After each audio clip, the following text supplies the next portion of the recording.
I hereby open the meeting for the PEG Access Advisory Committee. It should probably be a vote, just like a Sure. chair. That's not So, do we have someone that's taking minutes? Oh I'll do yeah, it our for now. clerk is not here. So Peggy, you're gonna take, Colin, you're gonna take minutes for us? Thank you very much. It's been- That's a point taking Marshall as the clerk At least and I the vice caught president. it. How about that? No, I'll do it. Allow me to pull up the agenda that we did finally get out. Thank you. Yeah, here's a copy of the agenda. So we called it to order. I do not imagine we have minutes. Well, the minutes were electronically distributed. Were they? Yep. So maybe we should hand those out. Could somebody pass Scott a copy of that? You want a copy? I got one.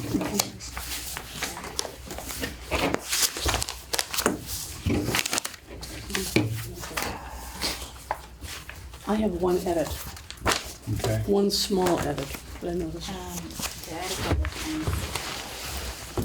Okay. Barbara, What do you know? I lost them. Got it. So, Aaron, did you want to go first or Colin? Just one thing that I remember when I glanced at this is, it says that Anya will press for a partial refund for the work done previously. The work was done like 4 or 5 years ago, so that's not something that we can. What page number? There's no page. The third page. And then what line is it, what paragraph? It's the first Middle of the bullet page. point. The middle of the, right in the middle of the page. Okay, and you said, Well, so that really doesn't change the minutes. That's what transpired in terms of the discussion. We'll just I have- don't remember that being said, not. Oh, okay. I That, just- I wouldn't have any recollection on that Yeah, part. I don't- Okay, I was gonna say, we could just make a note that it just say it again? can't happen because. Press for the events. refund, oh, it's the refund part about that. Oh, Right. she did bring it up. She did? Yes. Bring up a refund? Okay. She did raise the idea, Okay. because she said it should have been part of the work, but, Instead of saying will press, would you want to say something like, discussed, or will getting, request. or will request? We'll look into. Fine with me. Does that seem to be okay, Jean? Yeah. Yeah. Okay. That's- We'll look into, okay? A partial refund, okay. All right, got that. And Carmen, you had others? I had just one, and that's at the last page of, no, it's, it's actually on, the minutes themselves, it's the time for adjournment. It isn't 10:36 a.m., it's 10:36 p.m. This is not a 11-hour meeting. That was the only edit I had. Should it be 10:30? That was 9:30. Well, it started at 7:04. Okay, maybe not at We went 10:36. way Really? late. We went Yeah, it was way my late. fault, to be honest with you. So, because mid-meeting I took over and didn't do a good job of marshaling time. We had a lot to discuss that time, so 10:36 p.m. That's the only other edit I had. Okay. Okay. Do I hear a motion to approve the minutes? Motion to approve the minutes as amended. Okay. Second? Second.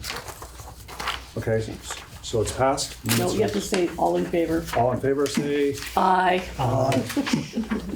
Passes. now. I so declare they're passed. Okay, let's see what's on the list here. What about the meeting dates? I was gonna say we need to. Yeah, we had, We had a suggestion of August 20th. yeah, I can pull up my notes on the meeting dates we reviewed last time. It's in the minutes. August 21 at 7:15. Yes. That was the suggestion. No, Vince, I don't know how you feel about it. That's still good for me. I don't know about the rest of you though. Which date? Sorry. Wednesday, August 21 at 7:15. Yeah, that sounds fine to me. Vince, what about you? That's good, yes. It's, And this push to 7:15 had to do with, I think Peggy or somebody was coming in a little later. Peggy had trouble getting at 7, but like 7:50, and there's one other person, I thought it might have been you, preferred a 7:15 to a 7 o'clock, and it didn't make any difference. It actually doesn't make any difference to me. Either is fine. Okay. I'm usually on the 6:11 train to Concord, so I have time. Jane, do you know if Wally has any issues about 7 to 7:15? Well, he read the minutes, and therefore that's why he's not here. Because he Good for was him. going according to the 7:15 Good as for the him. start. So he's been texting me, sort of, no. Yeah, I was saying. There you what are. time? 6:50. Hello, Ollie. Welcome to your meeting. Yeah, it does say 7:15 here.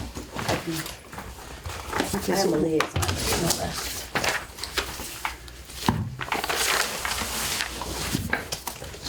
So Wally, in fairness to you, I apologize for the miscommunication about the time for the start. Thank you. It was in the calendar at 7, and I actually thought it was It was on the 7:15. agenda. I was too busy reading the minutes.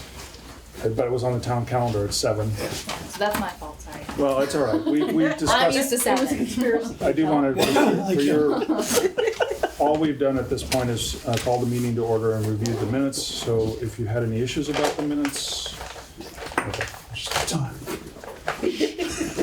One issue with discussion. Discussion. So Scott, we're talking about our next meeting being August 21st at Yes. 7:15 p.m., is that right? Yeah, 21st, it would be good to be at 7:15 for my calendar. Okay. All right. Are you going to be setting out any other meetings besides the August meeting? What's your pleasure? I think we should probably start thinking about the September meeting now. Do people have any particular preferences on that front? I can tell you that later in the month would be better for me. I think I will be out of town from the 6th to the 22nd. Okay. So 21st. that last week would be to first or last. 3rd. Yeah, I think for me, it would definitely be a preferable thing to do the last week. 25th, a Wednesday? Wednesday the 20th. Wednesday is the 25th. Yeah, Wednesday the 25th would work for me. How's that sound for everyone else on the committee? That Is works. Monday or Tuesday? That's fine. Okay, Okay, let's pick that at 7:15 p.m. again. yeah. Can we have it here again? Sure. Good, all right. Is it possible to start thinking about a standing monthly date? Yeah, I'll tell you what, why don't you come back with a suggestion? No. Well, no, Well, you something like could that date late in September You could either on do it an like ongoing the basis? last Wednesday or the fourth Wednesday. That's kind of what we've been doing the last couple days, last couple months. If you want to try it that way. I'm trying to avoid your school calendar. I'm trying to think of, Wednesdays are generally good for me, so that would be okay for me if you guys wanted to pick an algorithm of doing something along those lines. Okay. So if we use the last Wednesday of the month, that would at least start us off in the right direction. October 30th, November 27th is the day before Thanksgiving. So I think we'd want to, that's I'll be suboptimal. around, it just kind of depends, we have to have a quorum in order to do the meeting. I won't be, I know I won't be. Okay, okay. For that month, perhaps you could do it the November 20th, that's the third Wednesday. That works for me, 7:15, does this work for people? Yep. So October was, what was it? October, the last one is October 30th, it's the day before Halloween. Okay, Okay. And then for November, it'd be November 20th, right. okay? And then for December, the last Wednesday is Christmas Day, hey, I think that's not a starter. nah. You might, How about back up a week then? backup week is the 18th. That seems to make sense to me because we've already done that with November anyway. Are you okay with that, Vince? Sounds good now. Yep. Okay, let's, So December the 18th. December the 18th. so just to review, October, besides the September 25th, which we have already on here, I'm sorry, we have August 31st, 21st, Yep, September 25th, October 30th, November 20th, and December 18th, all at 7:15, all in this location, What's in November? 20th. pack 7:15. Okay, then what we can do is ask that this get placed on the calendar so that the dates are already on the calendar going to the end of December. Erin, did you get all 4 dates for September? I'll give them to September you. 20, go ahead. You can do it. September 25, October 30, November 20, and December 18. All at 7:15 p.m. here. All right. Okay. All right, that'll work. All right, we're That's a on. good idea, Vince. Let's press on. I just wanted to touch base on the budget subcommittee. I think we agreed that we were gonna have that do a review quarterly, is that correct? Does anybody have a recollection on that? Yeah, quarterly, Yeah. it's Yes. my understanding. I sent you some notes this afternoon, if you take a look at them. I'm sure you didn't get a chance to I did not. see them before this, but it more or less followed Colin's grid, Okay, going down through the various elements there. And, okay, I will review that offline. By Colin, I copied you on that. By the grid, you mean the goals? The grid that you had last time, yes, the goals. Yeah, it's the goals. So the goals that are attached to. So this the is column function 2, needs. basically, going down, column Gotcha. 2. Just to remind everybody that if it's a subcommittee, then that is a fully sanctioned, open to public meeting. Yep. Has to be process. posted. Right, Yep. posted, the whole thing. Minutes, Exactly, everything. yeah, thank you for reminding us, yeah. Which means if you are going to be setting up, you have to set up a Right. committee meeting, subcommittee meeting, have a notice, have an agenda, have it posted, just like we do with the regular. So I'm guessing that the next thing is for you guys to decide Yeah. when your subcommittee meeting is going to be. That's So it's correct. you two plus Peggy? No, Jean. No, I wasn't.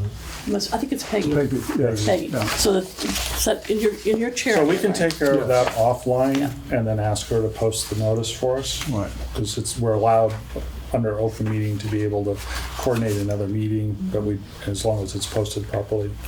So I'll take the action to get in touch with you and Peggy to set that up.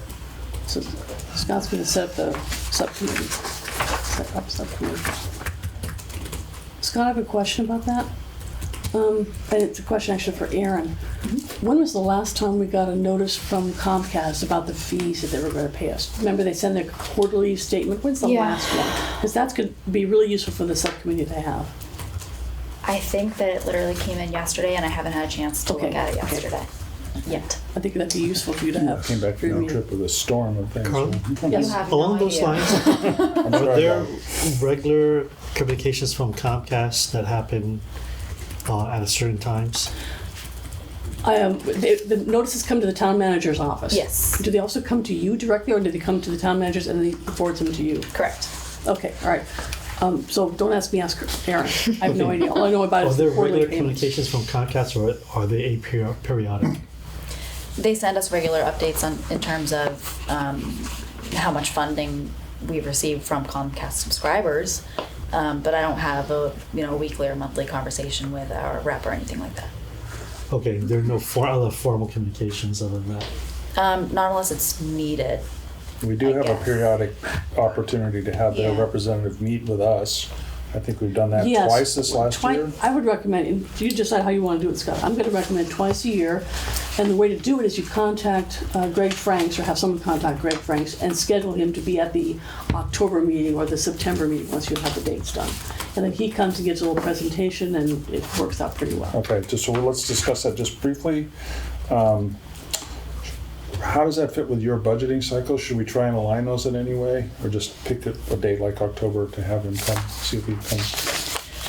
I'm trying to remember when we started the budget, because I didn't do it last year. Kate Hodges did our budget. Okay, The latter part of off top- January. that's all right. This probably doesn't need to be. We're generally getting the big picture from them about where our revenue is trending, where their revenue is trending, conversations along that line. And then we also spend some time typically talking about complaints and issues that come up on that front that come through us, which is, so I would propose we ask him to come to the October meeting if that works for people. Yeah, I was fishing for two things, Scott. One was, do they send us any information on a periodic basis that we don't request, or do they just respond to our requests?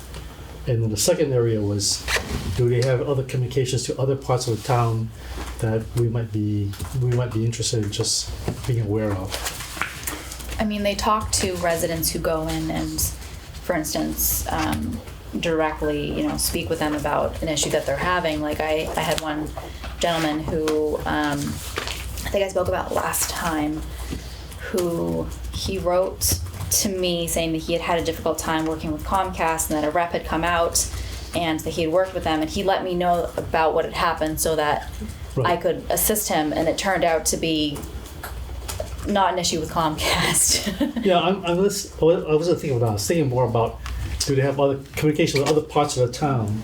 Because I'm just wondering, I'm just looking for So- other places where there might be a right hand, left hand touch issue. points, yeah. Court, did you have something to offer here? To your question, correct me if I'm wrong, Aaron, do they not submit a quarterly detail on Comcast subscriptions, and that data then generates the payments? I only get the payment information, to my knowledge. That's But that's what what I I mean. recall. You get the data that generates the I just get the dollar figure, the amount, because that's as generated by much as a I can formula. remember. The subscribership information is done once a year, and that's filed with the Department of Telecom and Cable. That comes in on the Comcast Form 500s, and those come in late February, early March, but that's the number that's used pretty much, I think, all year round, but I'm not sure about that. So that's a change, 'cause it used to be we'd get a FedEx envelope every 3 months with the detail and a check. Interesting. I don't think I've seen any detailed information. It could be in my, just, I'm not thinking about it right now, but not in my immediate recollection. Okay. Scott, one thing I did before Greg Franks came the last 2 times, I sent him a list of questions Sure. in advance saying, please be prepared to talk about this. And then Yeah. those questions are then brought to the meeting, and then that frames him. So So why don't we do the following? Your questions were always really good, and did you solicit input from the committee, or did you? no, I just pose made it? stuff up. Okay, cool. So I'm gonna But that's propose, not the way it should be done. I what I was understand gonna that. suggest is we take your last questions and we'll look them over next meeting, since I'm talking about having come 2 meetings from now. So I'll just put an action item for myself down to bring those questions along. Sure. Now, I can give you a quick update because I sat next to Greg Franks on Monday at the select board meeting. We're blowing the schedule. Sorry. I'm gonna ask that we move on, since Fine. I'm trying to draw it down, but not get us too far off that. So the next thing I had put down, and hopefully this will be less time, so maybe we can catch up, is just a brief update on what happened, the staffing change, I think, at least to inform to what degree you can bring everyone up to speed on that front, Aaron. So our station manager, Anya, is no longer working for the town of Concord. We have our interim station manager, Sam, who is Sam. stepping up and helping us to bridge the gap here. We have 2 new videographers who are in process right now. One has accepted an offer as of last week. Is going through pre-placement steps now, and we have a second one who's currently, I have a request to make a job offer in with HR, and so that's going through the process, and I have, Are those 2 full-time people? no, those are 2 part. Okay. And then I have 2 or 3, I think it's 3, part-time videographers I'm trying to set up interviews with, to try to get our staffing up a little bit more, because fortunate for us, but unfortunate for us, we've hired some really, really talented part-time videographers who come in and really sort of get their feet wet and understand how to do everything, and then get these fantastic full-time positions. So there's been other turnovers besides the station manager, Yes. obviously, okay. Okay. So that's our main changes on staffing. So we're short a little bit on staff right now, but hopefully that will turn around in the next 2 weeks or something like that. So that will be good. And in terms of an update, Let me ask one general question about this. So you've managed to do a fairly significant turn of head count, and you've indicated that at least at this point you're below the normal staffing levels, and so you're stretched. Just purely from a financial viewpoint, so this has been a fairly nominal impact on the finances of the Minuteman Network Television. Is that a true statement? can you be, What do you? It hasn't, at this point, we haven't increased our costs significantly because of all these events, but rather it's lowered the cost, or at least held it more or less the same while you're transitioning through this process? I'd say it's been more or less the same because we've been giving more hours to certain people. Okay, So, for instance, one of our videographers who was with us for a while, who just got a really great job full time, he was working 40 hours a week for us on a limited basis Okay. to help us, keep things going. But we lost him to his full-time job. So, I see, okay. yeah. Was there anything else you wanted to mention? In terms of staffing, no, I have other updates. Okay, so that's actually the next agenda item, and Yeah. we're starting to catch up or move ahead actually here. So, do you want, is there any questions about the staffing aspect of it? Could we learn what happened with Anya? It just wasn't quite the right fit for the position. So she was let go? She's no longer working for the town. We can't really discuss it. I see. So, should we? Yep, I guess that's, any other questions? So is there an add-in for a news station manager? So right now I'm working on just doing the videographer so we can get more people in, and then we'll work on next steps to fill more of our full-time positions. Okay. That it? Okay, I know it's a grill time, but it was probably best to have a conversation about it. Yeah. So the next thing on our agenda was to discuss, just to give an update, and so Yeah. that puts you right back on. So I'll try to 10 minutes. All right. Well, you really have Oh. until, you have a 20. good 30 minutes if you want, need it. Oh, okay. So I won't try to take up all that time, but so with our staff right now, we have Sam serving as both the station manager and the education coordinator. Lucky him getting to do 2 roles. Thank you. And an Emmy at the same time. I'm impressed. And we also have Mark Polly, who is our media technician. I'll start first with Mark's update because Sam can speak for himself. So some of the things that Mark has been doing are, he's really been sort of digging in to try to understand our positives and negatives in terms of the studio, how it works, how our networks work. As he puts it, the current network systems, intercommunications, use of the office, and each of the town sites. And he says that is about 70% complete. He thinks that he has, he's getting a good grasp. There's a ton of Post-it notes to show it. He is currently trying to figure out the best way to upload and output our raw footage as well as finished footage to places like YouTube and to Telview. And where to store all that, because it takes up a massive amount of space, and we're trying to figure out the best way to do that. Is he talking with Mark about Hal about this at all? Mm-hmm. Okay. Yeah, he's been in communications with Mark, the other Mark. So one thing that, after looking at the cost of Macs, and because some of our Macs are really starting to slow down, and so we're looking at a possible Windows option that would really speed up a lot of our processes, and we'd still be able to use the Macs for, say, editing, but the Windows would be able to process things much faster, which will make our upload speeds So this is post-processing coding, transcoding the video? Is that what that would be doing? Could you repeat that? Sorry. So what you'd be using the PCs for is what's called transcoding, which is changing the video format once the editing is done? I believe so. That's correct. Yeah. The idea is that we edit on the computer, hypothetically using EditShare, which Mark has gotten to function. Which is great. Which is a significant improvement. And then sending it to basically a PC running Windows, because processing power is cheaper per dollar for PCs versus Macs. Okay. I'm a little curious about that, just from a technical. Yeah, I have a question because I talked to Anya about this old hardware getting slower. That's usually a conclusion, but hardware doesn't change speeds. Yeah, it doesn't change at all. So the question is, why is it perceived to be slower? Because are we fixing the right problem? I don't know. That's why I have my staff who does. Okay, Unfortunately, so Mark that's my isn't question. here. So maybe I could ask a question that's related to that. First of all, how many Mac PCs or notebooks are we talking about?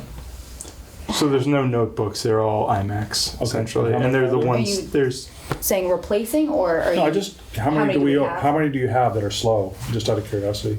well, basically the reason why they're if you want. Yeah, go ahead. The reason why they're slow is because basically the way you capture footage is increasing its dynamic capabilities.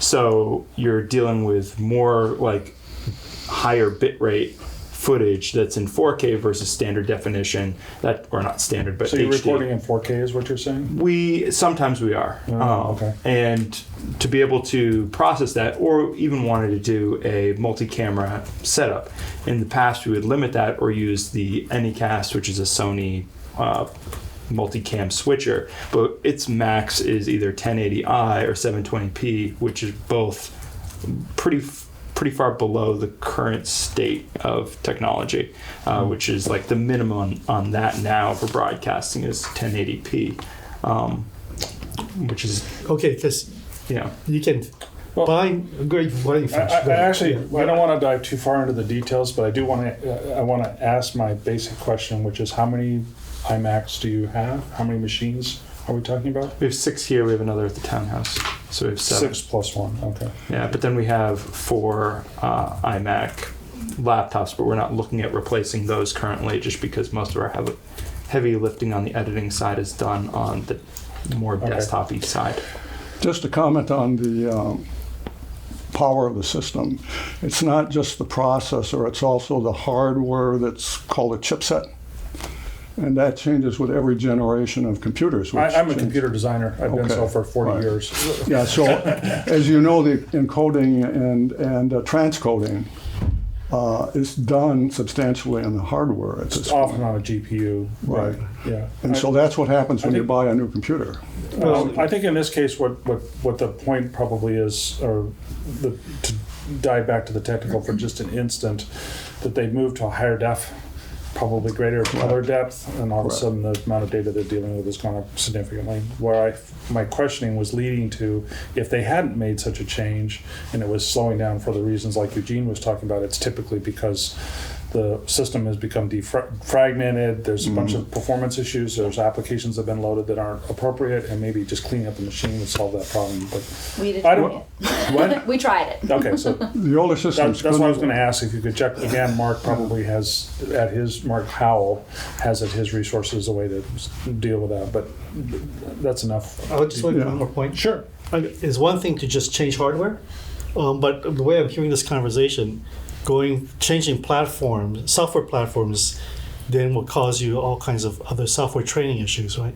So you have to think that through, because otherwise you're going to have one cost element trigger and a whole other costs that you might not have planned on. Yeah, I mean, in my ideal world, we would get a couple more Pro iMacs, just a couple, and then also have to do the encoding after the editor. So we kind of have both, but we just would be a little slower on the Mac side.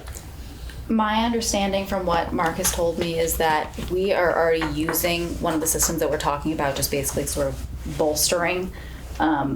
So it's not going to change our process very much. It's just going to make it better, I guess. Okay. So. And I mean, I'm sure that Mark would be thrilled to come in and talk shop if we ever wanted to have a day to do that. That might be worthwhile to have a few of us that have some background in this space maybe offer some suggestions. I mean, ultimately, that's the role of this committee, and at least in this capacity, I think there is some insight, and I think there's a little nervousness by some of us seeing you switch to getting in a heterogeneous computing environment that does have a lot of costs associated with it. Mm-hmm. There may And be it's some one other thing that- alternatives that you haven't considered. For example, transcoding is often done in the cloud, where you can get the fastest computer you can buy at a very low cost. So there's might be some conversations around that, but we can take that offline. And even before we have to discuss it, just having a document that says, here's our plan, so we see that you thought it through. So that's the stage we're at right Yeah, now. just We haven't so it's bought thought through. anything. No, that's fine. Think it through I'm first, having yeah. him do a lot of research into this and talking to Mark Howell and sort of figuring out what our Sure, best that's option great. I think is. Mark would be a great resource. He would know. You know, that's his responsibility. Yeah. 1 second, David. I'll get to you in a second.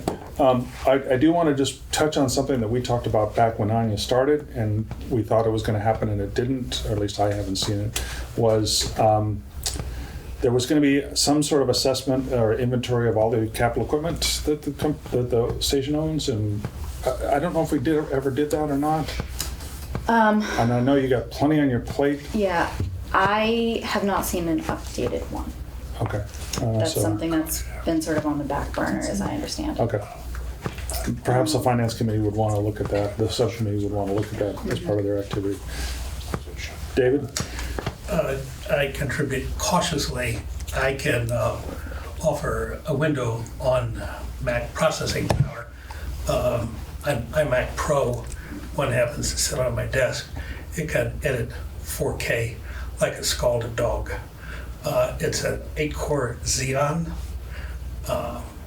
It just is as fast a machine as you're going to find. I happen to work in the space of 3D rendering as well as 2D rendering these days, and we are using Intel processors for a lot of our work and GPUs as well. And Apple does have the hardware underlying is actually becoming very common between the two platforms. So again, we don't need to solve that here. That's not our goal, but we happen to make some suggestions around that.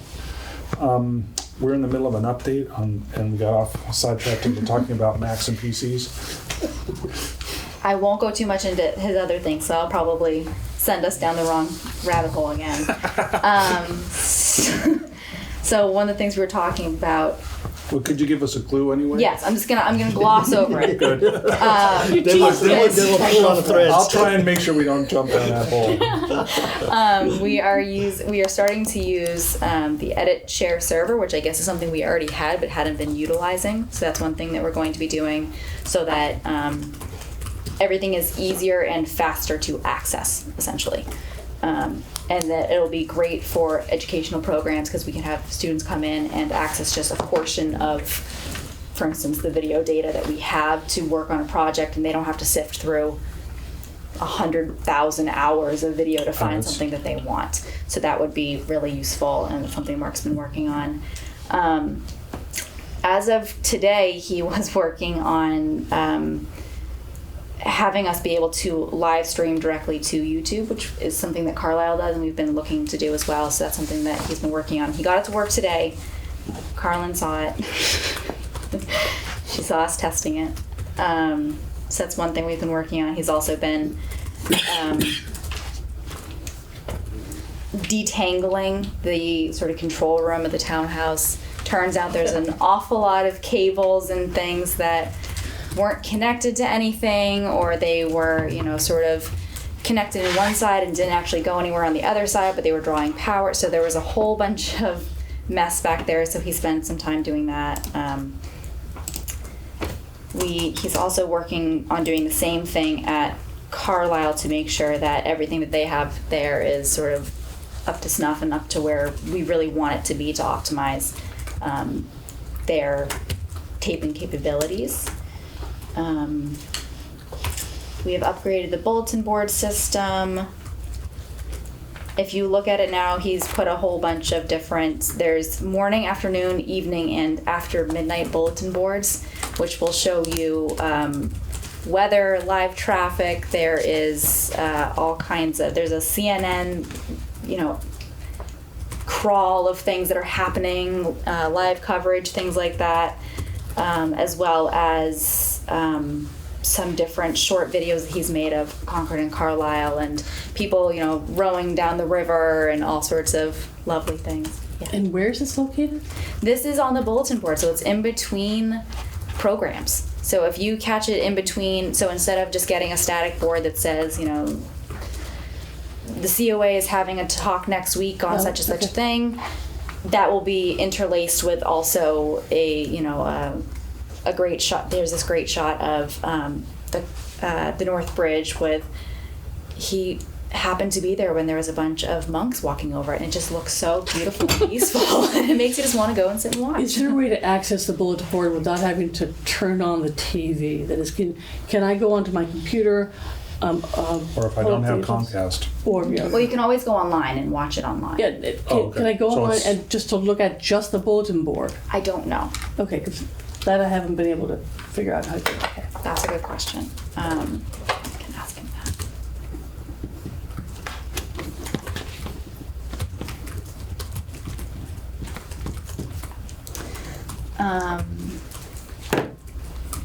And he also wants us to know that he is happy to assist any place, anytime to create great content for the towns. And then I'll let Sam talk a little bit about what the station's been up to in general. That was sort of the media tech update. Yeah, so just continuing to grow our own kind of original programming, like, and join with other community members. So we've got a local producer making a documentary on Joe Wheeler. The Thoreau Society reached out and they're recording their new productions of Thoreau and Twain, and a couple other, like the Concord Police Academy one is pretty interesting. They're working with the fire department and the police to highlight teaching youth about the different aspects of those occupations, but also how they give back to the town. So we've been following up with a lot of that these last couple weeks. And then we just have additional like government program committee coverage, like the Concord Planning Board and the Concord Middle School Building Committee. But before you move on like that, the first set of programs are being created. Are they just standalone projects, or are they already They're pretty much themes to them? They're pretty much standalone. I mean, they all have their own kind of individual themes, but they're just a one-time encapsulated- project. Exactly. And after that, they're done and Yep. go on the shelf somewhere. Completed and Okay. yeah. So then So they'll they're be- not expected to have any shelf life or anything like that. Well, the shelf life is supposed to be indefinite as a town resource forever for anyone to be able to watch, just like a book in the library. So it's not a reoccurring program. They're not a series, but they would be kind of a treasure in their own way, just like a One favorite could movie. find them a year from now on the YouTube channel and walk through them. Is that something along those lines? They'll always be a resource from this point onward. So they're not really dated content because they're more, It's more evergreen. yes. Yeah, okay, but if you have this big pile of stuff, right? And the question is, how do you find it, and how do I know there's something interesting to You look gotta at? watch. From beginning to end for the last 10 years? No. Well, so I don't think that's so. an enhancement that we should, a suggested enhancement, which is there a way to index the content of Minuteman Network and make that searchable? And which That's the broad question, and right? how do you make some of them useful or past the first viewing, right? Well, Well, it's just like watching any Just other like television if I just program. had an alphabetical index of all of them, theoretically I can find them if I want to, but how would I know to find maybe, them? well, I'm saying a searchable index, and maybe it's sortable by subject matter. Right. So I want to know about the history Exactly. of the North Bridge, and all of a sudden I find this thing with the monks Right. walking across it, or maybe there's a description of how the Right. bridge has been rebuilt 4 times, and what's the history of each one of those rebuilds, and blah, blah, blah. So that's what we're talking about. Right. I don't believe it exists. Not in that sort of keyword searchable. I mean, I'm not quite sure who did it. Somebody at the station. I just came upon it one day. They do so many things without me knowing. Means they're good. That categorized all of our YouTube into different playlists that are smaller playlists than they were before. They're not just all Sure, monolithic. right. It's not just select board, school committee, and other. It's it's smaller chunks, so you can go in and say, oh, I'm really looking for a courts program that he used to make. You can go in and you can find that those series of programs. It's much easier to sort of pull stuff out. And can I do that through the YouTube interface? Mm-hmm. Okay. Yeah, that's all on YouTube. Yeah, if you Part go of to my MMN and then playlists, you'll see it right there. There's just a ton of playlists Yeah. now. Yeah, they've really broken it down. Which is great. But I'd like to be able to do a keyword search. That would be really useful. I think it'd be time consuming to set up. Yeah, you need an information plan so that it's Without- accessible. Too big of a slight against our own town website.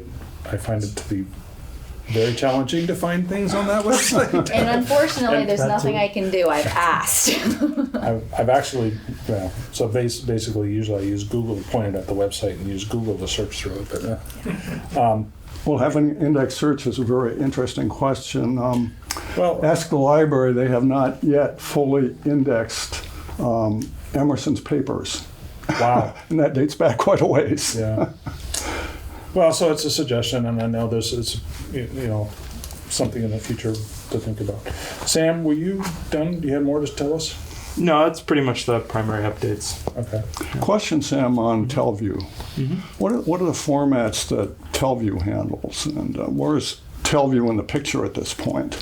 They still are the provider for our ability to stream to the channels. They basically, for programming the channels, we use their interface, and then Meaning that's the Comcast side of it. yeah. Essentially, it goes onto the Comcast channels 8, 9, and 99 through a Telview server, and Okay, yeah. that's our primary interaction. But the Telview info view is our ability to now navigate those bulletin boards that we're talking about, how they Mark got them to work nicely. The video feeds and the bulletins with the ticker and all that kind of stuff is also a Telview service. Additionally, with Telview, they deal with transcoding so that not only can we program the server, but it also uploads to those channels. So there's kind of like 3 different things that they do.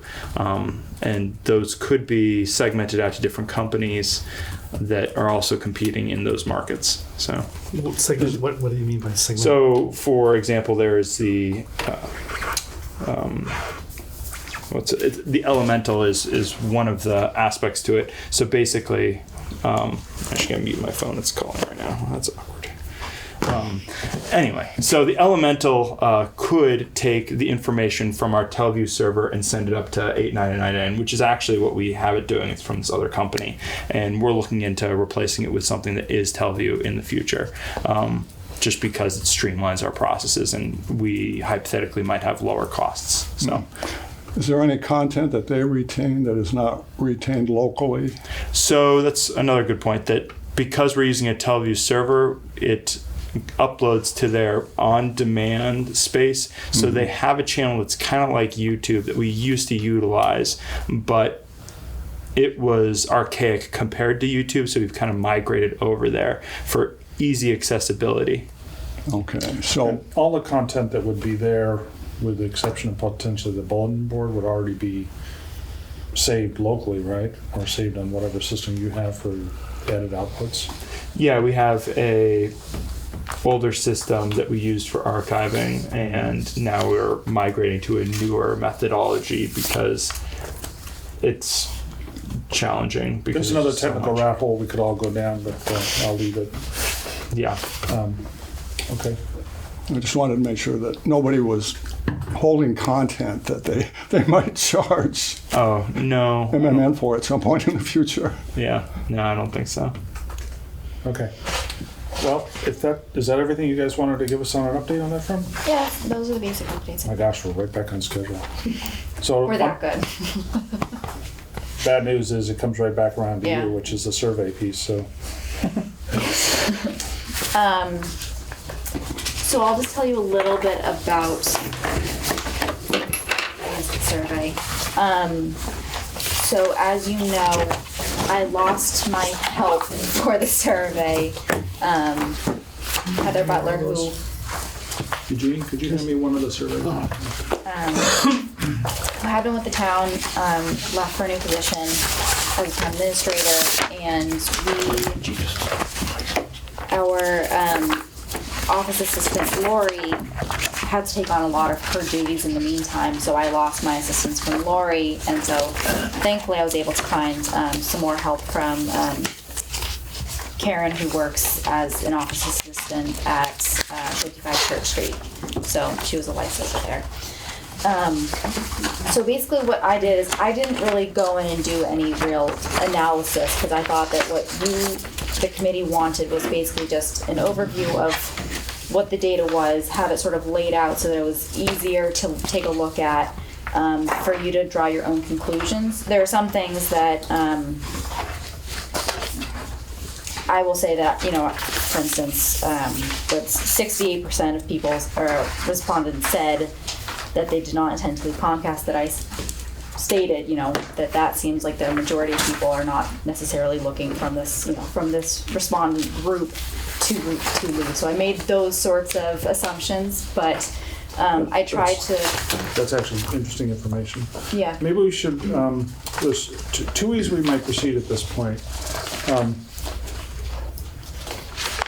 One is to borrow something from the place I used to work, where we just take a few minutes to read through this quietly, or secondly, we could just walk through each of the items. The third option is I've already gone through it and I've sent Aaron some information, some suggestions on how to consider this as a draft, not ready for prime time, Yes. not ready for the select board. This is absolutely a draft. Okay. And let me well, just say that's that. good that you clarified that. Thank you. It would be, okay, I'd like to just briefly touch on the things that I noted Please because do. in going through this. First thing, and this, Aaron, this is, Do you need me to take notes because you're not? no, I've got the notes, Of it's course from information I already have. Be clear to state who is providing opinions and the conclusions in the survey. For example, on page 3, it says, "We look forward and I believe." Yeah. I was Suggest that the introduction carry the tagline either Aaron Stevens, PICM, or if this committee wants to back the results and the conclusions, then the committee would take a vote saying, yes, we support the results of this, and the PAC also supports this, depending on how the committee wants to One handle it. possibility around that is to, for example, some of these are rather cut and dry, like what town do you live in and so forth. You could just go through these, and each one underneath, committee outlook, committee suggestion, or Aaron's, or whoever it is. If you want to add some color, maybe that would be an appropriate way to do that. What do you think about taking that approach, where we clearly separate the facts, the data, from based on that, here's what our observations might be. The easiest thing is for the committee to stay out of it completely. Okay. And that this be the town's opinions, the town's evaluations. That's the easiest thing for the committee to do. Sure. The harder thing is for us to go through each one of the opinions and views and say, do we agree with this or not? And I don't know how you want to proceed, whether you want the committee to take an opinion on the results and the conclusions from the survey. We clearly did help to create the survey. I was going to say, yeah. But the conclusions are something else. I was actually thinking, first, your point is well made. What I was thinking about was more along the lines of commentary based on our experiences and understanding, rather than trying to draw a conclusion. But If I may, could I ask Sure. Jane briefly for a perspective from the select board? What would the select board find useful from this survey? This draft material?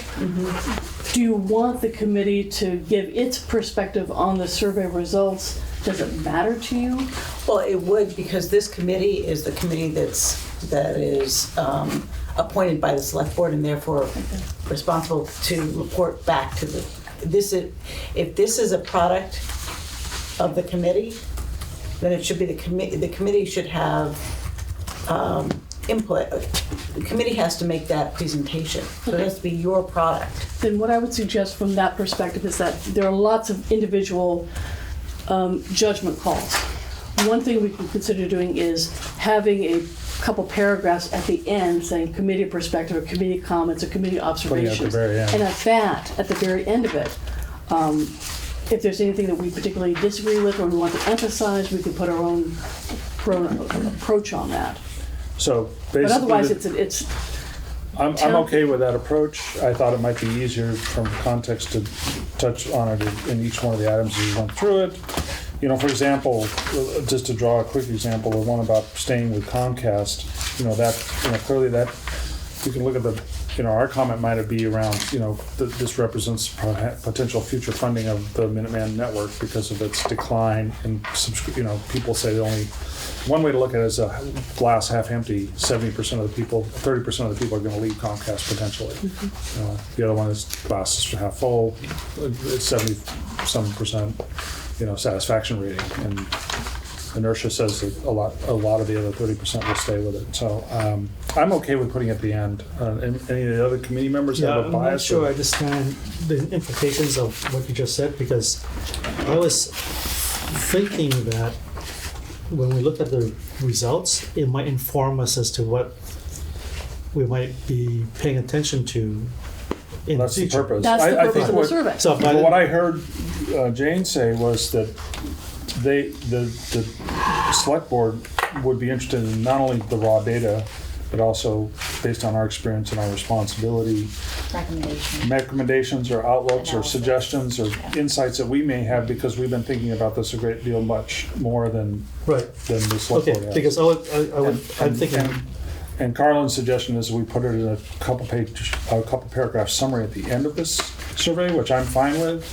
I do think there should be one place or another that's something along those lines that should be clearly delineated as coming from the committee as opposed to coming from Aaron, and maybe both of those should be clearly delineated in some way. okay, because That's my suggestion. But I'm thinking that it's not just, here's how we think what the data says, but what does it suggest to us about what we should be looking for? Yeah, I agree that those kind of commentaries should be in there Okay. for the committee. Yeah. So for example, we may have some data that's independent of this survey that together with the data in the survey has some implication. Right. Like 5G and subscription Right. rates or some other thing like that. Right. I think that's perfectly reasonable to have that in Okay. here. Question. Sure. Who's done the commentary on this? That was me, and I will say that I was rushing some of it, so some of it may not be clear. As you said, it's a draft. And when we say agree or disagree with it, what are we talking about?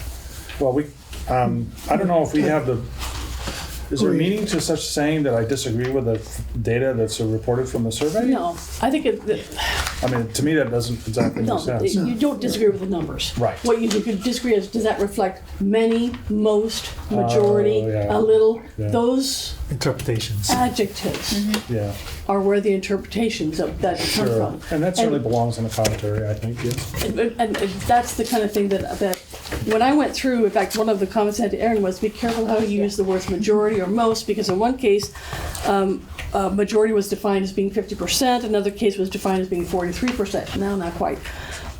So those are kind of squishy examples of where you have an interpretation of the data.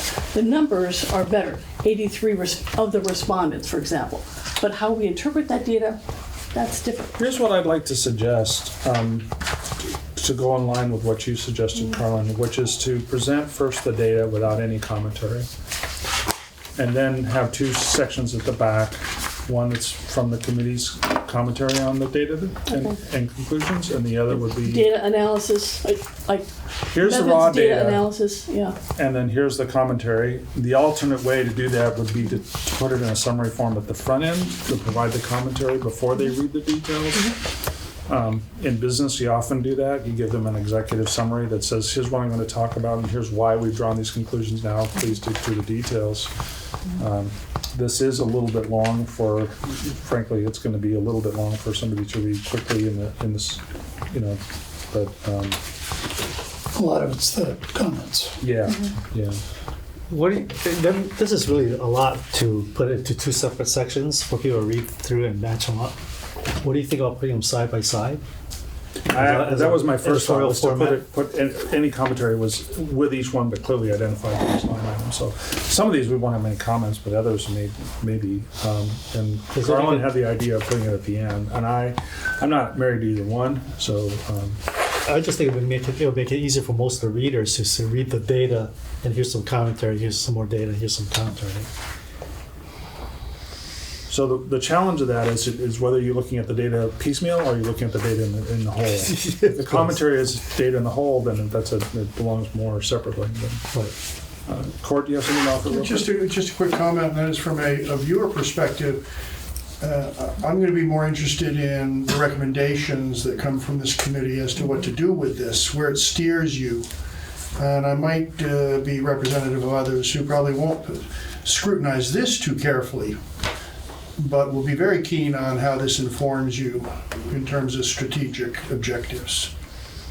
And that That's leads what I me think we'll all back pay to the attention first to in this page is a town. summary that's very succinct, maybe a statement about the survey and its process, a section from the committee's viewpoint, a section from Minuteman Network or the management of Minuteman Network, and then the data that's behind it.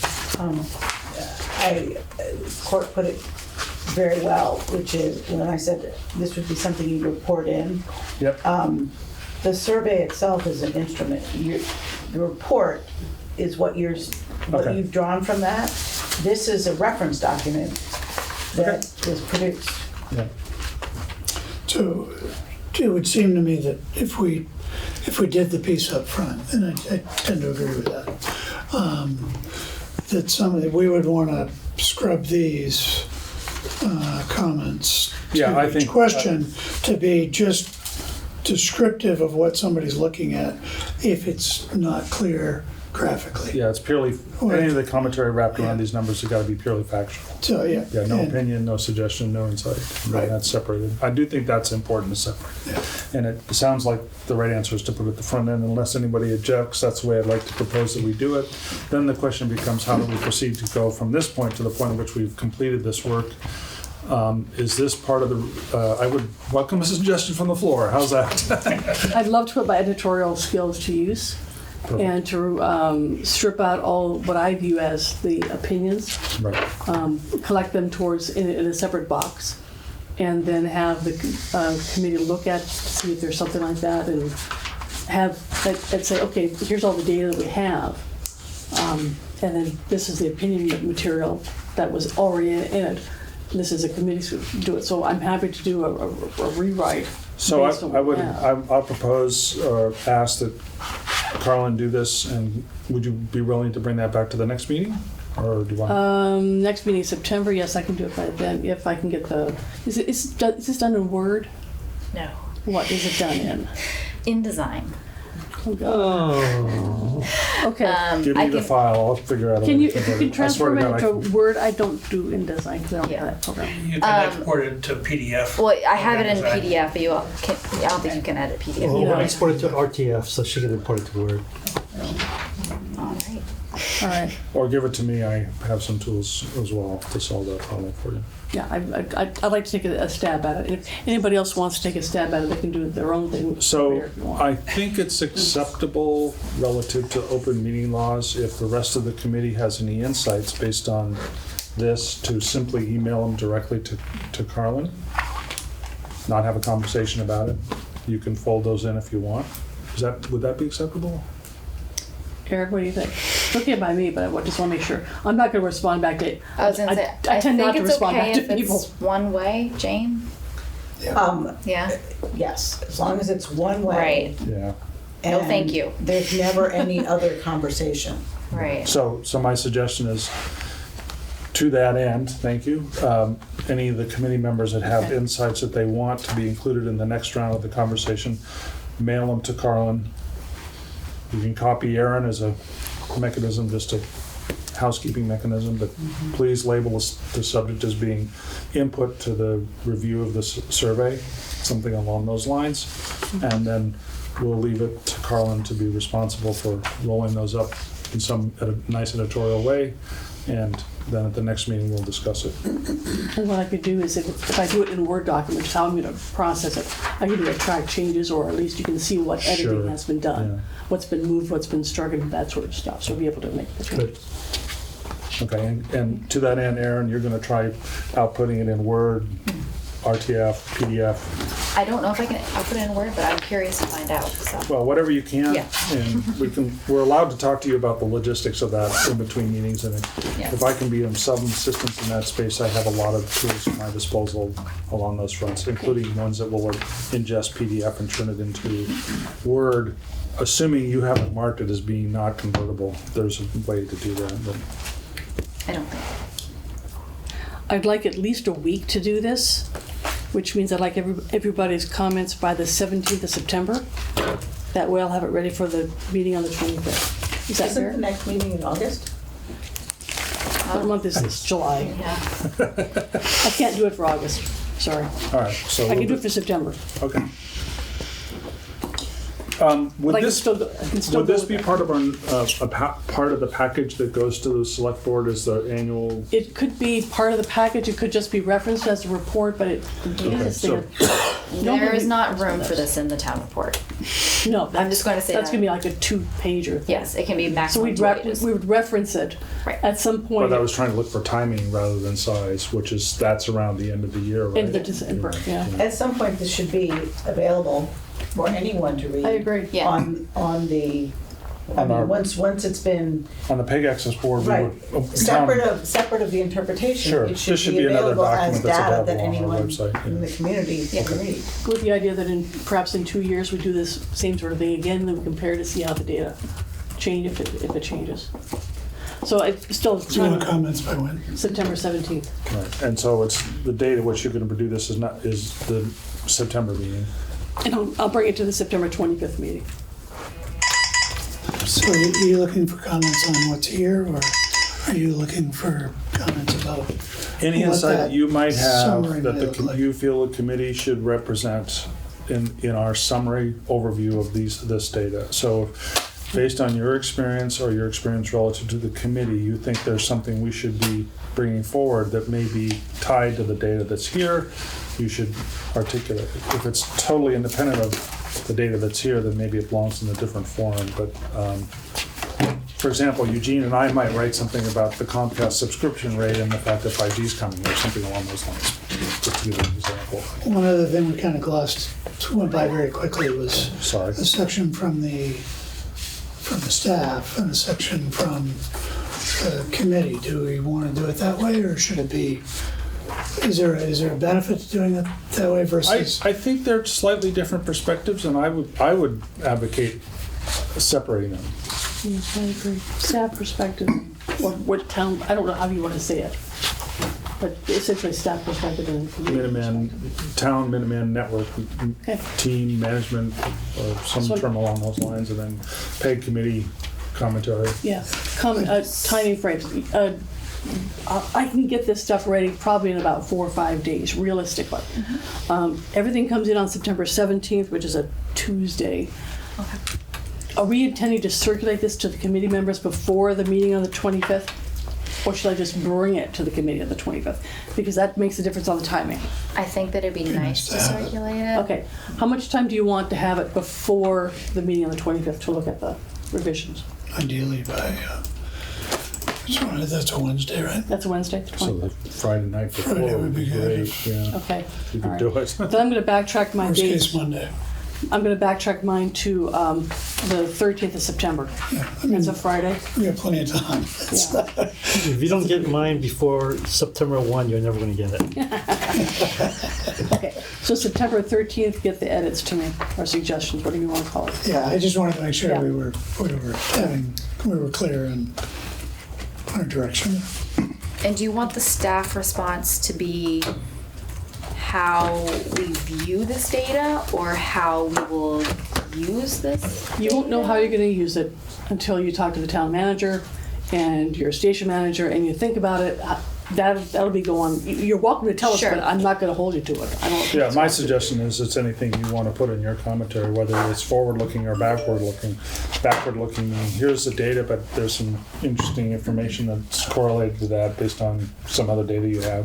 Or here's some data and that may change what we're doing in the future. For example, if there was something about where people's interests lie for content that may drive future behavior, Right. that's a forward-looking comment. So I think in that regard, as long as it's related to the survey, it's Right. appropriate to put there. If it's unrelated to the survey, it doesn't belong there. Though. All right.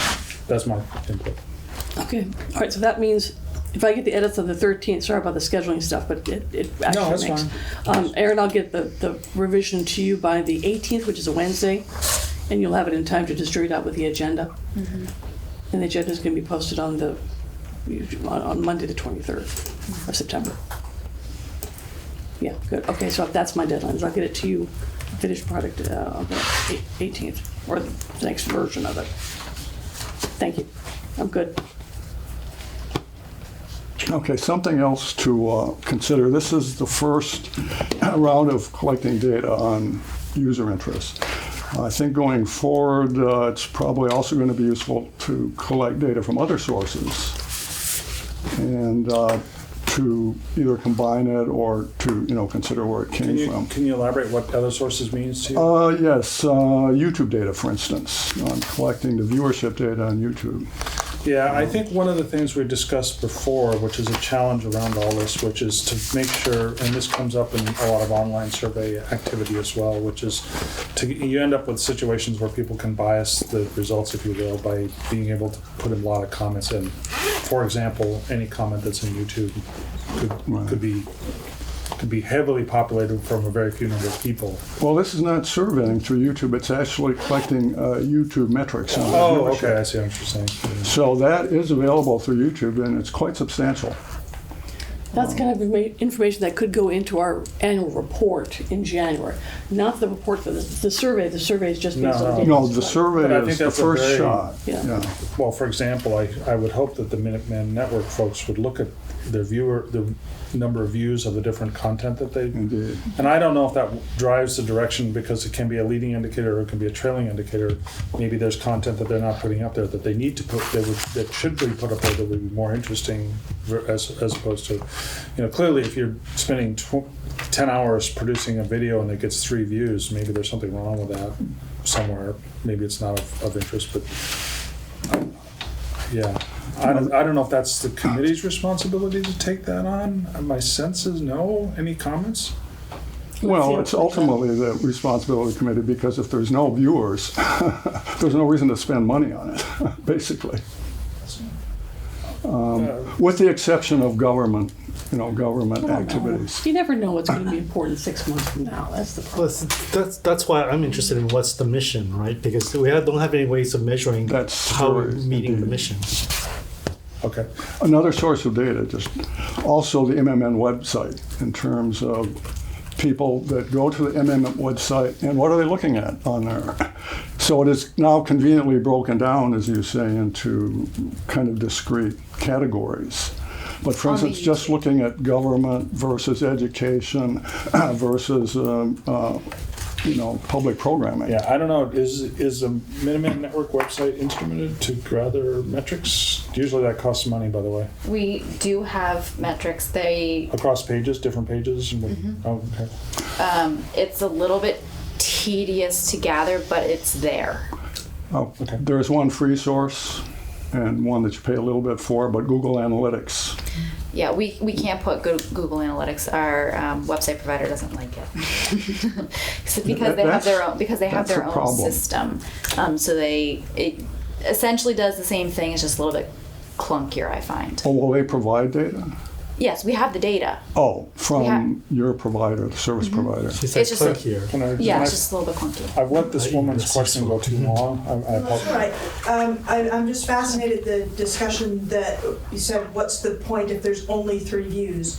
I'd like to speak to the point that you are now functioning as the repository of government meetings, and you are functioning as the historic record on meeting of what has been said for appropriate entering into all different types of sessions. And if there is no immediate view, it doesn't mean that in future to go back Sure. to be able to archive, you may not get any Yeah, views at the I start. apologize. I agree on Let that. me by the way. clarify my statement. I agree. My intention was to discuss content that was being developed for, let's say, entertainment purposes, not the government purposes. I think that government content has a very special meaning, and from a historical viewpoint, I'm very much in favor that we have a history that we can look back over many years indefinitely, basically. Well, for the government meetings, it should be complete, and there's got Yeah. to be some safeguards that it Yeah. remains complete too. I'm a regular visitor to the Internet Wayback Machine, for example. We are. Okay, so let's go back to the, if there's nothing else, let's go back to this conversation we were having about these other sources of data. The question, I think the question at the top of that is this committee have the bandwidth or the responsibility to investigate gathering other data on that front? Or is this something that we should ask Minuteman, or suggest that Minuteman Network do that and provide the data? Any commentary on whether that's within the scope of our activity? I would think that this can all be gathered digitally. Sure. And once the scheme is put together, as to what to gather and how to gather it, then it's, a perfunctory process when it's done. It might be in the purview of the committee to assess what's available and then say, these are the things that we would be wise for us to understand on a monthly or a quarterly, or once it's created, probably monthly, unless there's some real manual stuff that has to be done. At the beginning for each meeting, and just see what those look like, and ultimately it's probably okay to look at it quarterly, but I don't think the committee should be in the gathering phase, but to decide what gets gathered and then to review the Yeah, information. so my commentary about that, so first of all, I generally agree with what you're saying. We're in a situation where there's the data for gathering survey information like this, the metrics that are available in a wide variety of sources, all those things are useful to help guide the Minuteman Network and also inform this committee in making recommendations. The question is, who has the cycles and the bandwidth to do that in this context? What I would think would be appropriate, just a suggestion so we can discuss this, is to make a recommendation to the Minuteman Network that they attempt to gather those statistics, and if they're available, present them to the committee and share them with the committee. And maybe we start at that point, and when they've got a new station manager and they've got their legs back underneath them again, that's something that they could consider in their laundry list of future things. If you guys are okay with that, that's the way I would like to leave this, as a recommendation that the Minuteman Network provide that information when it's available so that we can review that. Yeah, I'd like to just flesh that out a little bit. I think it's really useful for the network to know really what their viewership is and how much their content is being accessed. I think doesn't sound like they really have a sense of that. there's something else I'd like to mention just real quickly here. We're talking about the history of keeping track of things. There is going to come a time, some of us think maybe 3, 4, 5 years from now, where the town may have to make some hard decisions about funding this activity without the additional benefit or the declining benefit coming from Comcast. The more data we gather now about how much this is used, the better the Minuteman Network will be in a position to be able to defend their existence, because then we'll have to be looking to the taxpayers of the town to continue to support this if the Comcast revenue falls off, which we think is a distinct possibility. So that means that it's in your best interest as a Minuteman Network to do this data gathering. So I'll leave you with that final thought.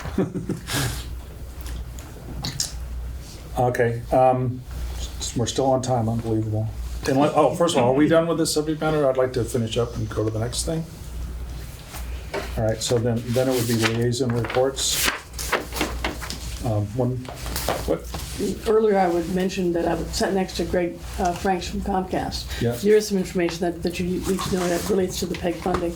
There's that FCC doc at 05-311 that's pending at the FCC regarding whether or not in-kind capital contributions are going to be considered within the PEG access cap.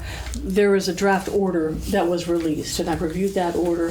The FCC is expected to approve the order tomorrow, August 1st. So the actual final text will be available.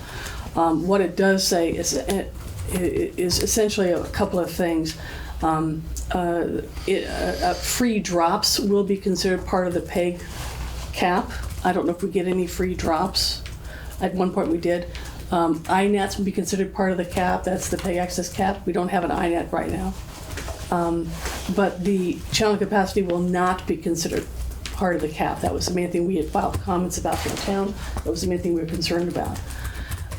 The service providers like Comcast will have an opportunity under this order to send a notice to the local franchising authority, being Town of Concord, saying we think that these things should be changed under the franchise agreement. At that point, the town will have 120 days to make a response, say either agree or disagree or do something else. And then following that response time, and this is built into the order, Comcast or the other provider will have the choice of whether to file suit in state or federal court to enforce the proposed changes that they want. When I sat next to Greg Franks yesterday from Comcast, I asked him, has Comcast Massachusetts looked at the draft order and made any tentative recommendations on how they would approach for Massachusetts, but specifically for Concord and Carlisle? He says, no, we haven't even looked at it yet. So that's what the order will come out tomorrow, essentially, and that's, at this point, the Comcast Massachusetts status. What's INET? Institutional network. It's before we had broadband. When we put up our town's broadband, we had an INET set up with the high school, as I understand. The Comcast? With the high school initially, and then it was discontinued. This is information I got from Chris Whalen before he left. So we had it, but we don't have it. For Concord, it's not going to make a whole lot of difference. So Okay. Yeah, these As- additional for this things are particular not order. necessarily, my impression of the items you mentioned, the free drops, the INET, the channel capacity might have been more important for us. that would have been the big hit for Yeah, us yeah. if we got it. That means that the 3 channels that they're giving to us, they could say, hey, that's worth X amount of dollars, and they deduct that from the money they give us. And the reason why the FCC didn't go with that argument, which was the industry's argument, is that the record is not sufficient in its discussion on what the channel capacity value is. So we leave that for another time. That's how they duck that. Because that's what all the 2,000, 3,000 You weren't columns using that focused channel on. anyway. Next month. Yeah, so much for all the people who think that bandwidth is free. Anyway, I wanted to give that report back Oh, because thank that you. That's, was my moment. yeah, very, very good. All right. And only 3 minutes. Thank you very much. Now, should we try the liaison reports again? Jane, you want? Well, again, at this point, we're sort of waiting to see what happens within the PEG Access Committee so that I can report back to the select board. We did note that Monday night's meeting had no coverage, nor had the previous select board meeting. That one I did not know. So clearly, It wasn't broadcast Right. live, but was covered and right, up the it's next recorded, day. but my point is, for those who tune in, there was nothing to tune into. So, I was only aware of the one that was this week, but it did go up the next day. okay, and that's great. I just, we were getting a lot of feedback from, or I shouldn't say a lot, we got feedback. Any feedback is important feedback that we were missing. I don't know. I don't know whether that was on our end or Comcast's end. So Yeah, I think there It was on our end. It was an encoder that we have basically decided to go to sleep when it should not have. It malfunctioned and Okay. it had to be manually reset. That's something that we're actually in the process of looking at getting Right. new encoders, and this just exemplifies why we need to look at that. Right. And I think from the select board's perspective, this committee was formed to help Minuteman Media Network think about content and programming. And the sooner, for very good reasons, the transition's taking the time it is. There have been, staffing changes, et cetera. But I'm encouraging the committee and Minuteman Media Network to find, at least have a timeline for when the approach is going to be more about, not just what's the data that we're receiving, but how are we enriching the programs that all of Concord and Carlisle are receiving, and that the government programs, the educational programs, yes, but also, the engagement for public access. I mean, it's a 3-pronged approach.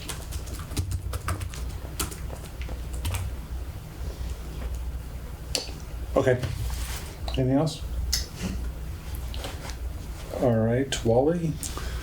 Well, the one thing that may be beneficial here is we'll start the year with a full complement of high school building administration, which we had a difficult time with last year. So as far as anything you were trying to accomplish with the management of the building, it was get time when you can. Hopefully some of these things will smooth out.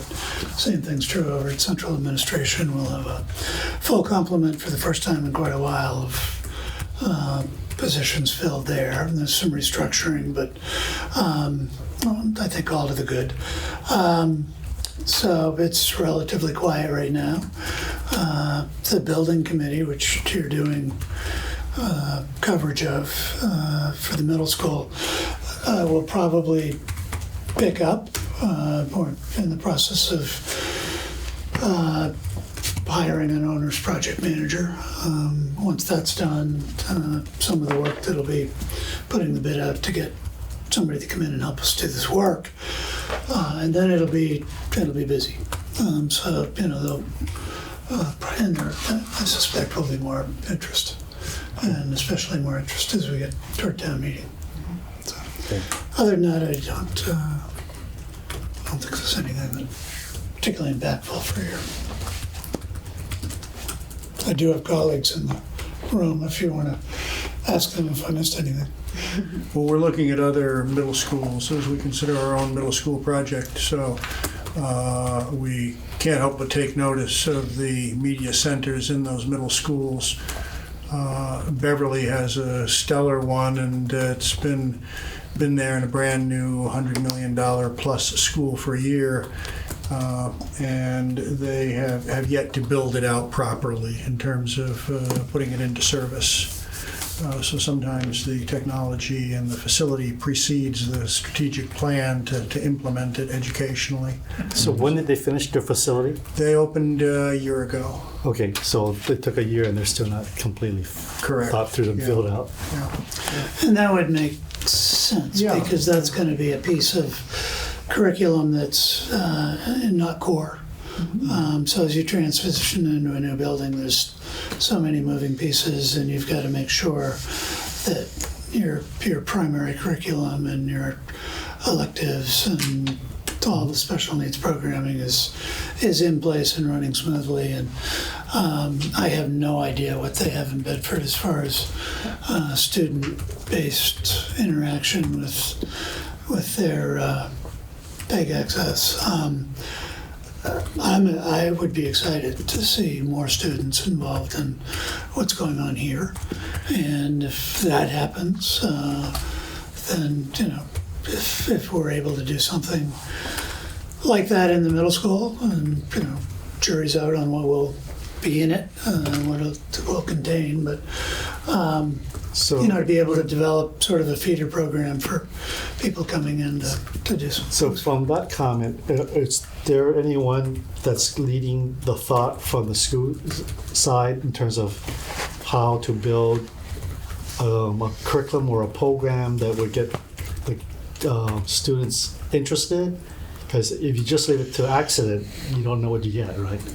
Right. And I know there's been some discussion with the principal about that. I'm not sure. And I do think there's some faculty that's interested in this, but I'm not sure. There are faculty who are interested. The building committee was just formed by the select board, so that's Okay. getting up to speed. It's got, 19 members, I believe, and a lot of talent around that table. So these questions will take a sharper focus as we go forward, because the middle school is likely to be considered, at least initially, until budget numbers come in, as not only a middle school for the future, one that should last this town for a very long time, but also a community asset. So we're going to have to define what community asset means as well. So, these questions will take a sharp focus. But, the other thing I would mention, and I don't want to belabor it, Scott, but when we saw the external providers leave some years ago, and then CCTV came in under the town, and then Minuteman, we were told early and often that radio is vibrant in high schools all around the country. The television is vibrant in middle schools all around the country. We have not proven that wrong in Concord. TV has not really taken hold here at the high school through many different regimes and many different efforts and many different internal champions at the high school.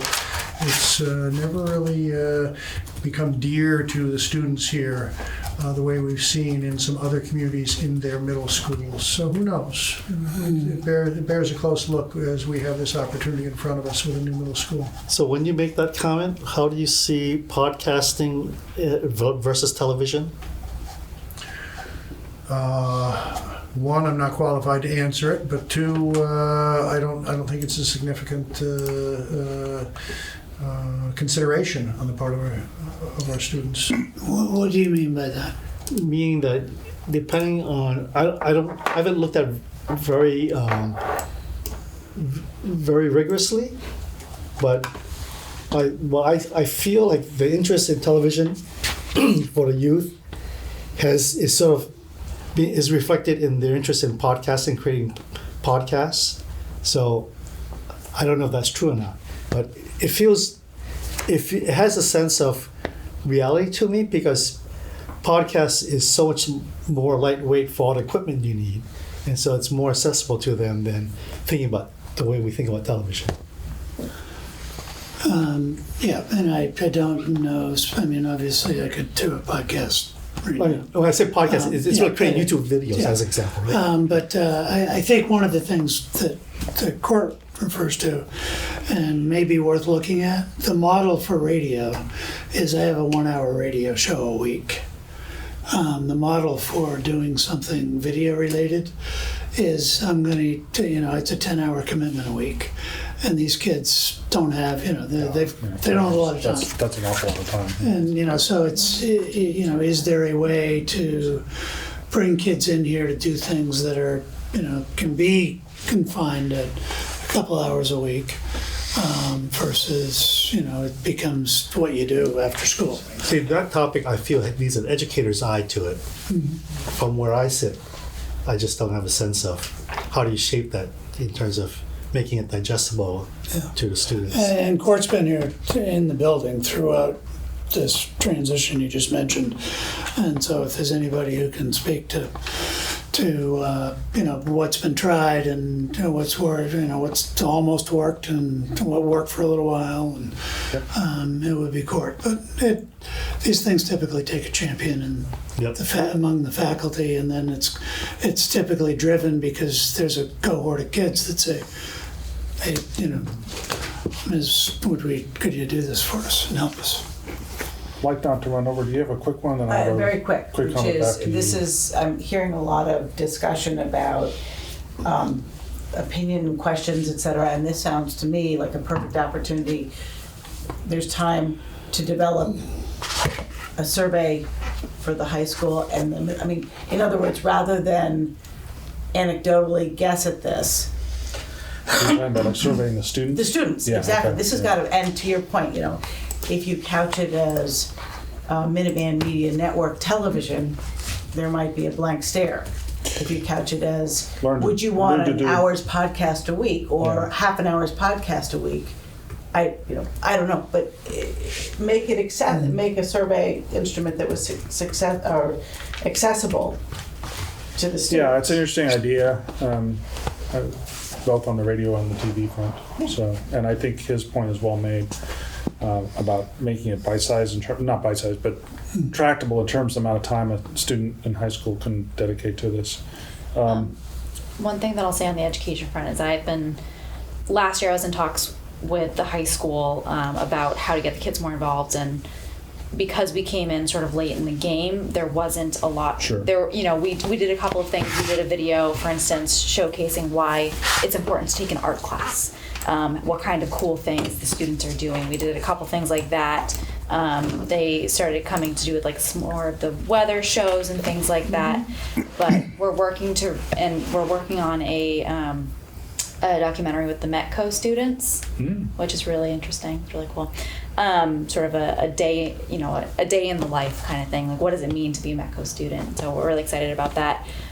But we're working with the teachers, with the faculty, a lot of them are very excited about trying to integrate this into what they do in the classroom. And I, for instance, had a teacher who was saying that it'd be great to practice foreign language that way. To speak into a camera, to record yourself, it hardly takes any editing because you're just watching yourself back, but it could be really useful for them, not only as a public speaking exercise, but also to, interact with the cameras to sort of spark that interest. So there's a lot of things we're exploring. Yep. They just have to be teased out. Yes, and I know, again, I acknowledge that you guys are running game early days in this respect. I would like to redirect briefly back to your comments, Jane.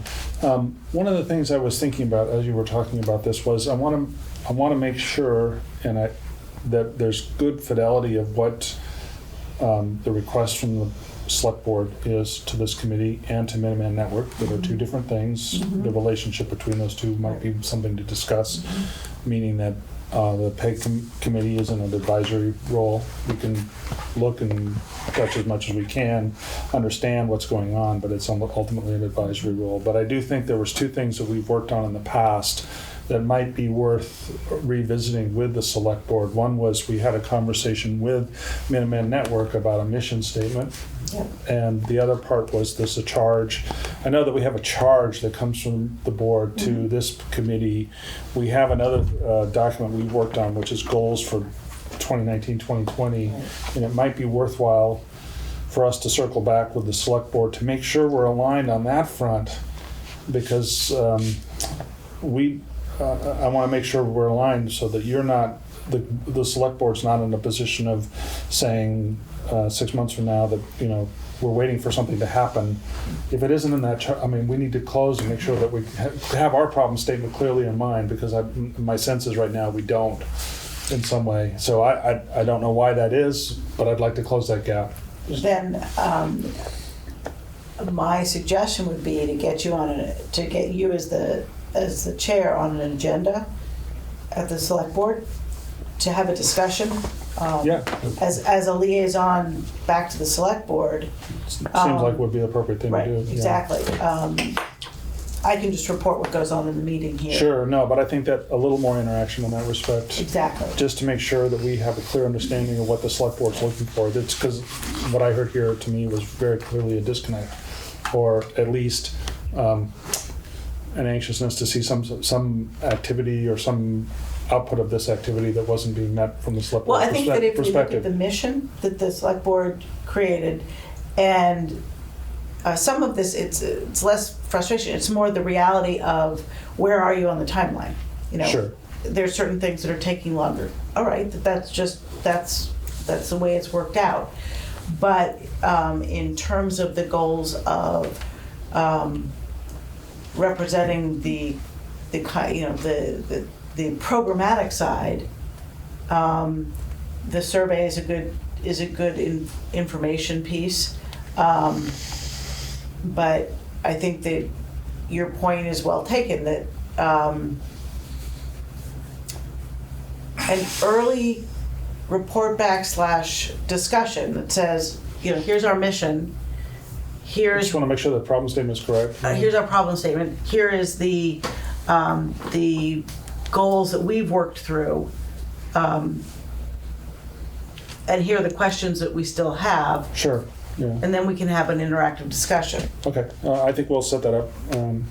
My guess is I'll ask Carlin to help me with that. My suggestion would be no earlier than a November meeting, but no later than a January meeting, because after January they'll be involved with town meeting warrant issues. So let's target November. Would that be reasonable, Jane, to get on the select board meeting for a meeting in November? We have a lot more meetings than the PEG Access Committee does. That's true. It's Yeah, true, their but frequency is have a lot like every more week, right? Every other. Every other. Okay, that's gonna, we'll work on that. But your point is well taken, i.e. that Aaron has a different role within the town structure. Aaron reports to Kate and ultimately to the new town manager. You all are an appointment of the select board, so you report to us. So it's not one report. Right, no, it's- that's why when you, I think I keyed off the Peg missed the select board meeting, it was like, you know, but thanks, we'll follow up on that front. That's all I have on the agenda. Is there any public comment? Well, I have one more thing real quick. Sure. Just that, so Carrie Kissinger I was told by Tim Goddard was going to be our new Carlisle ex officio, but he apparently was not informed of this, so there's a little bit of confusion there. So we're trying to work that out, but theoretically, he will be our new ex officio Carlisle member. And of this committee? Yes. Okay. And will you be able to update the website to show the new officers and the new terms and such? Yeah. I'm not sure anymore. And I'm slowly going through it. Did we answer the question about having the vice chair? Do you really need a vice chair? I mean, I'll help whenever I can, but do you really need to appoint me as that? Is it required that I be at all the meetings? I don't think any chair of any committee is required to be at all meetings. Okay. I think when But a you chair of a do committee, usually have you somebody find, like a vice ask someone to chair. cover that have Would the like cover. Yeah, So this, So so you it's can not do it- just, oh, well, why don't you do it this weekend? yeah. You can do it somewhat informally, but All right, Yeah. if that's the case, then that's what I'll do.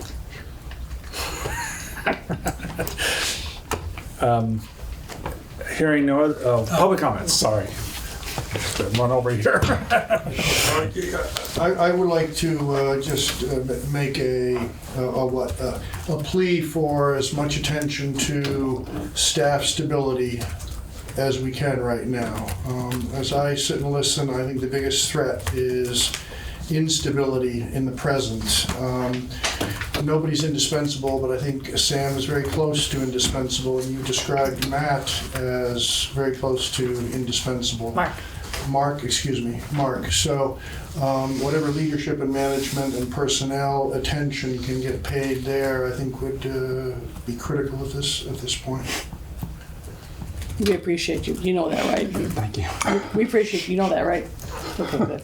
Does that help? All right, David?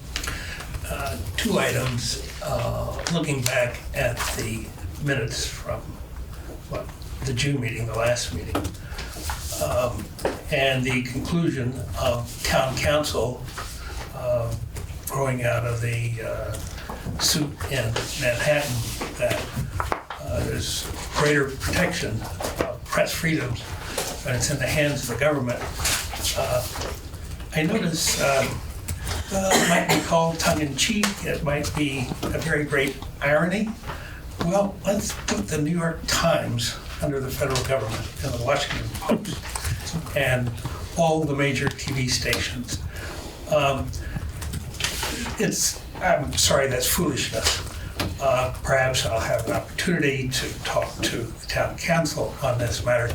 Let's not worry about that particular bit of this. Let's notice what is very widely acknowledged, which is that democracies only work when there are press freedoms, and most decidedly, the media can't tell truth to power if power controls them. Yes, it might be, there could be a lawsuit that somebody had to have their item aired, but it might be aired between 3 and 3:15 every morning. Yes, it was aired, and other such foolishness goes on. May I make a comment to support? Please, please. I had actually intended originally to put this subject matter on this agenda, but it was just too full. We've had, I think, at the end of the day, this committee is going to need to at least comment on the article that was passed that has specifically to do with whether the town runs the public television activity.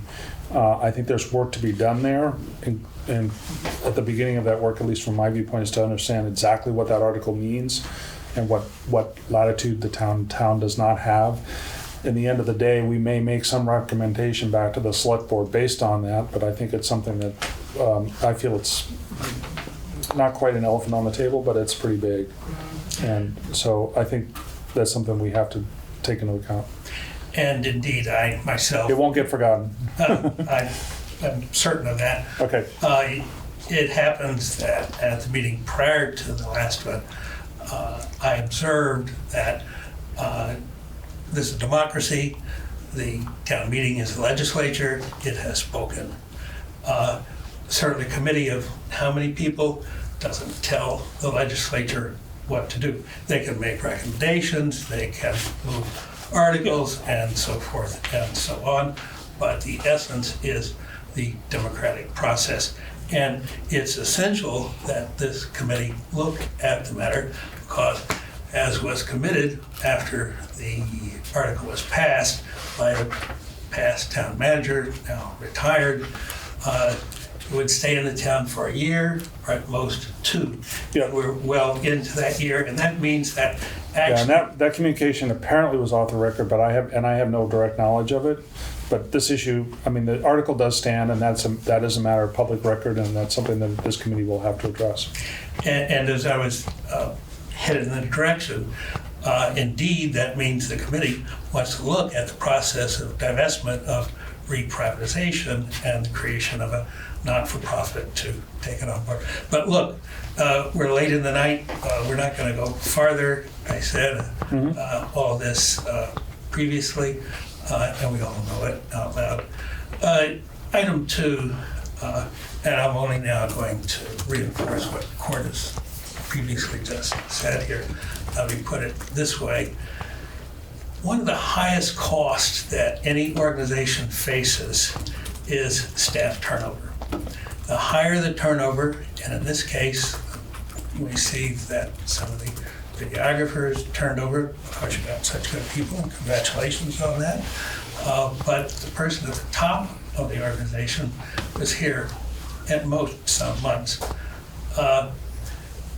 Those costs do not certainly immediately show up in accounting cost statements, but in terms of disruption, Absolutely. in terms of having to acquire new people and familiarize them, and they fit into the culture, it frankly can destroy an organization. I actually think the highest cost in this case was exactly the thing the select board was asking us about, was some of the larger initiatives relative to content, education, reaching beyond just recording the public television, the government meetings, but the other initiatives that the Minuteman Network and the team has been trying to push forward. Those things were probably the biggest victim of this transition. So I think we all generally understand that. And I'm confident that the decision to make this change with the station manager was not made lightly. And so we have to support them in that decision. Frankly, since I have a very long history, a couple of decades with this undertaking, and I'm all too familiar with some, shall we say, personnel matters, these are the sorts of things that ultimately we need to know the facts about. I appreciate Aaron's not in a position to discuss it. Among other things, that's how you get at causation and how it came to pass that this disruption occurred. Now, we don't want to look at the problems, we want solutions, but one of the ways you get at solutions is figuring, what didn't happen the way you wanted there, and how can you look for that positive. Enough on this subject. Good. Any other comments? I have one item that didn't fit in the meeting. Okay. At Mass Access, I talked to the TeleView team. In September, they're introducing real-time closed captioning. Huh. And it sounds like that means you can search on closed caption in the archive. So that might be interesting. I will say that I have spoken with them about it, and it looks to be extremely expensive. I was going to say, probably very pricey. Yeah, so I've talked to our town clerk about it, about perhaps doing it for something like town meeting. But it would definitely we could not afford to make it a regular occurrence if we were to do something. If whoever's interested in that would like to talk to me offline, I have some technical insights on another approach that's being done in this way. There's a method to do that through Go YouTube? halfway. What? There's a method to do that through YouTube? Not that I'm aware of. The method I'm talking about has nothing to do with YouTube.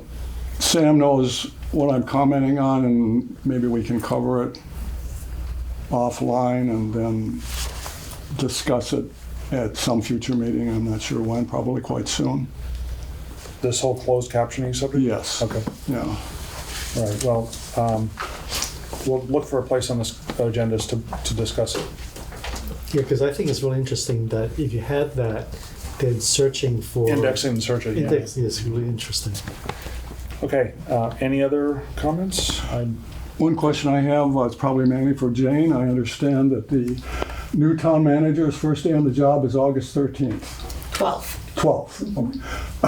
Is there anything that the PEG Access Advisory Committee can do on behalf of the select board to bring him up to speed? I hadn't considered that, but I'm happy to think about that and get back to Scott, or actually to Aaron. I think that the report from the town Yeah. report last year would be a great resource to sort of, Right. it's sort of a snapshot of what each committee does, so I think that he probably already has read all of those to sort of figure out what is happening in town, what he's walking into. My guess In all is the he's committees. also accessed a lot of the archived footage. Select Yeah. board archive footage might be a valuable pointer. Well, I know Just that saying. he comes from a town that, does not have an indigenous Right. light plant or an indigenous internet service, so, So I'm sure the learning curve for Steve is going to be extremely steep. yeah. Just one other point on the, there was a sidebar discussion about technology at the end of the last meeting. Here, Yes. And, Scott, you and was it Jean? Eugene and I were going to Vince. talk to the select board about our insight on the 5G.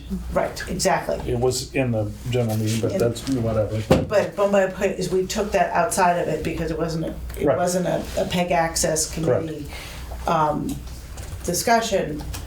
I reported on that 2 select board meetings ago, and I didn't know whether there had been follow-up. There is interest, so. Okay, I didn't know how to follow up, so I didn't do anything. Well, again, I'm not. just to refresh our memory. This is not inside of a public Right. meeting. Okay. Yeah, This was so a sorry. the offset. action that Gene and I took was as individuals, not as members of the Exactly, committee. so I'm were letting you know that it was brought up.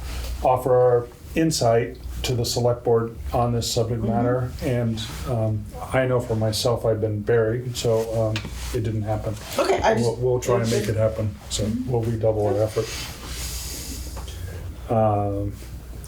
Do I hear a motion to adjourn the meeting? So moved. Second? All those in favor? Aye. Aye. Aye. We're done.